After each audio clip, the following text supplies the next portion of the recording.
I feel like that last number is worth discussing, Joe. Well, I think it is worth discussing. We'll get to that in a second. But, Willie, let's talk about the first numbers we went through. The president's reelected about, I think it's 38%. Over 55% of Americans don't think Donald Trump deserves reelection. His approval rating, once again, in the 30s. This is, again, for somebody who's been president 3 years, the old rule used to be if you reelect is below 50%, you're in big trouble. Donald Trump's reelect nationwide is below 40%. And in a lot of the swing states we've seen over the past couple months, it's actually in the low 30s. I'm sorry, it doesn't matter how many people blindly give him money, the matrix that they're spitting out there.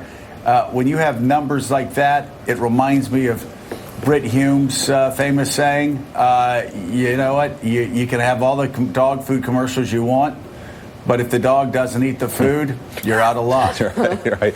I mean, we've talked about this before. People are so bitten by the 2016 election and being so wrong about what was going to happen. They hesitate even at this preponderance of evidence that the president's numbers are just terrible. 39% again. He's never crossed 50% in a major poll. Of course, he'll tweet out one of his outlier polls this morning. 39% and almost 60% of Americans, 60, say he should not be reelected. He should not be returned to office. So when you look at those Democratic numbers on the other side, it sets up a very interesting debate tomorrow night, Joe, where for the first time we will see Joe Biden on the stage with Elizabeth Warren, on the stage with Bernie Sanders, and they can have an honest-to-goodness debate about sort of the moderate wing of the party and Joe Biden and the more progressive side of it with Elizabeth Warren and Joe Biden, and Bernie Sanders. But this is playing out the way it's played out all summer. Joe Biden holding steady at the top with Elizabeth Warren surging.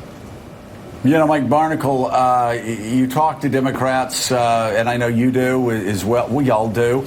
And it seems as if they believe, I mean, I'm just reporting what everybody's saying behind the scenes. And that is Joe Biden's campaign seems like a slow motion, like train derailment, that they believe he's not going to make it to the end. It's just what you hear from almost every Democratic insider, and they believe, and many fear, that Elizabeth Warren is moving toward this nomination eventually.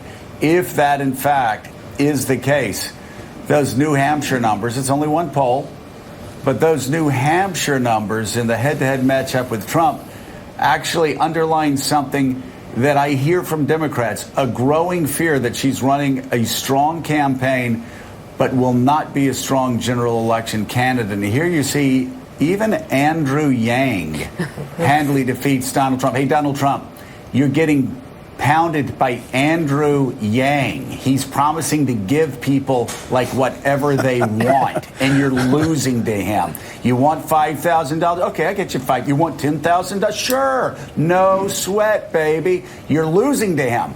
But you go down to Elizabeth Warren, person that most Democratic insiders say right now seems to be on the pathway to winning the nomination, and she's losing.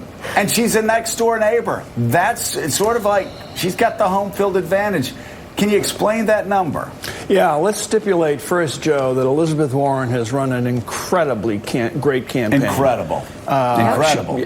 She was written off earlier this year in the spring.